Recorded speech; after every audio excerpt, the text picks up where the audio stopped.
ಅರ್ಜುನನ ರಥದ ಸಾರಥಿಯಾಗಿದ್ದ ಶ್ರೀಕೃಷ್ಣ ಪರಮಾತ್ಮ ಕೌರವರನ್ನ ಕೊಂದು ಇನ್ನೊಮ್ಮೆ ಧರ್ಮದ ಸಂಸ್ಥಾಪನೆ ಮಾಡುತ್ತಾನೆ. ಈತ ಧರ್ಮದ ಸಂಸ್ಥಾಪನೆಗಾಗಿ ಧರೆಗಿಳಿದ ವಿಷ್ಣುವಿನ 8ನೇ ಅವತಾರ. ಇಂಥ ದೈವ ಮಾನವನ ಅಂತ್ಯ ಹೇಗಾಯ್ತು ಗೊತ್ತಾ? ಯಾರು ಶ್ರೀಕೃಷ್ಣ ಪರಮಾತ್ಮನಿಗೆ ಶಾಪ ಕೊಟ್ಟ ಆ ಹೆಂಗಸು? ಶ್ರೀಕೃಷ್ಣ ಸಾಯುವ ಮುಂಚೆ ಪಟ್ಟ ವ್ಯಥೆ ಏನು? ಈ ಎಲ್ಲ ಇನ್ಫಾರ್ಮೇಶನ್ ಇಂದಿನ ವಿಡಿಯೋದಲ್ಲಿ ನಿಮಗಾಗಿ ನಾನು ತಂದಿದ್ದೇನೆ. ವಿಡಿಯೋನ ಸ್ಕಿಪ್ ಮಾಡದೆ ಕಂಪ್ಲೀಟ್ ಆಗಿ ನೋಡಿ.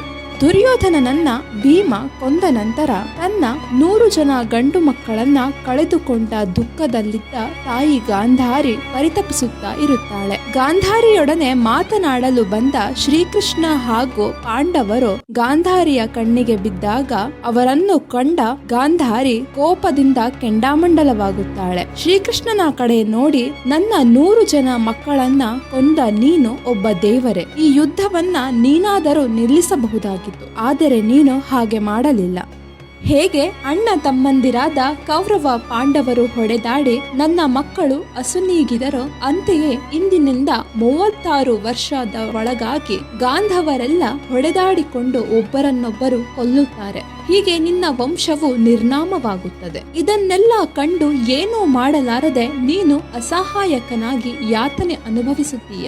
ದ್ವಾರಕಾ ನಗರವು ಹೇಳ ಹೆಸರಿಲ್ಲದಂತೆ ಪ್ರವಾಹದಲ್ಲಿ ಕೊಚ್ಚಿ ಹೋಗುತ್ತದೆ.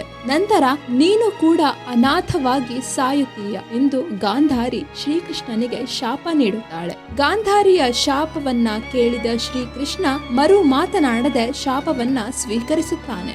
ಮುಂದೆ ಯಾದವ ಕುಲದವರು ಅಹಂಕಾರದಿಂದ, ಅಧಿಕಾರದ ಮದದಿಂದ ಮಾದಕ ವ್ಯಸನಗಳಿಗೆ ಶರಣಾಗುತ್ತಾರೆ.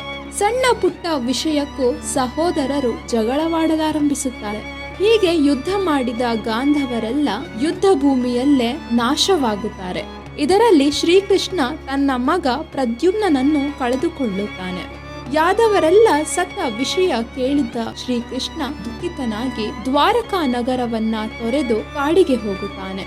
ನಂತರ ನೋಡುತ್ತಿದ್ದಂತೆಯೇ ಅಲೆಯೊಂದು ಬಂದು ದ್ವಾರಕಾ ನಗರವನ್ನ ಅಪ್ಪಳಿಸುತ್ತದೆ ಹಾಗೂ ದ್ವಾರಕಾ ನಗರವು ಸಂಪೂರ್ಣವಾಗಿ ಜಲಾವೃತಗೊಳ್ಳುತ್ತದೆ. ಈ ಕಡೆ ಕಾಡಿಗೆ ತೆರಳಿದ್ದ ಶ್ರೀಕೃಷ್ಣ ಧ್ಯಾನ ಮಗ್ನನಾಗಿದ್ದಾಗ ಜರ ಎಂಬ ಬೇಟೆಗಾರ ಜಿಂಕೆಯನ್ನ ಕೊಲ್ಲಲು ಬಾಣ ಹೂಡುತ್ತಾನೆ. ಆ ಬಾಣ ಜಿಂಕೆಯ ಬದಲಿಗೆ ಕೃಷ್ಣನ ಪಾದಗಳಿಗೆ ತಗುಲಿ ನೋವಿನಲ್ಲಿ ಶ್ರೀಕೃಷ್ಣ ಮಲಗಿರುತ್ತಾನೆ. ಕೃಷ್ಣನನ್ನು ಕಂಡ ಬೇಟೆಗಾರ ತಾನು ಮಾಡಿದ ತಪ್ಪಿನ ಅರಿವಾಗಿ ಕೃಷ್ಣ ಪರಮಾತ್ಮನಲ್ಲಿ ಕ್ಷಮೆಯಾಚಿಸುತ್ತಾನೆ. ಇವೆಲ್ಲವೂ ಮೊದಲೇ ನಿಶ್ಚಯವಾಗಿದ್ದರಿಂದ ನಗುತ್ತಾ ಆ ಬೇಟೆಗಾರನನ್ನ ಶ್ರೀಕೃಷ್ಣ ಕ್ಷಮಿಸುತ್ತಾನೆ. ಸ್ವಲ್ಪ ಸಮಯದಲ್ಲೇ ಶ್ರೀಕೃಷ್ಣನ ಆತ್ಮವು ದೇಹದಿಂದ ಹೊರಹೋಗಿ ಸ್ವರ್ಗವನ್ನ ಸೇರುತ್ತದೆ. ಇಲ್ಲಿಗೆ ತ್ರೇತಾಯುಗದ ಅಂತ್ಯವಾಗಿ ಕಲಿಯುಗ ಆರಂಭವಾಗುತ್ತದೆ. ಇದು ಗಾಂಧಾರಿ ಕೊಟ್ಟ ಶಾಪದಿಂದ ಹೇಗೆ ಶ್ರೀಕೃಷ್ಣ ಯಾತನೆಯೊಂದಿಗೆ ತನ್ನ ಅವತಾರವನ್ನ ಅಂತ್ಯಗೊಳಿಸಿದ ಎಂಬುದರ ಕುರಿತಾದ ಮಾಹಿತಿ.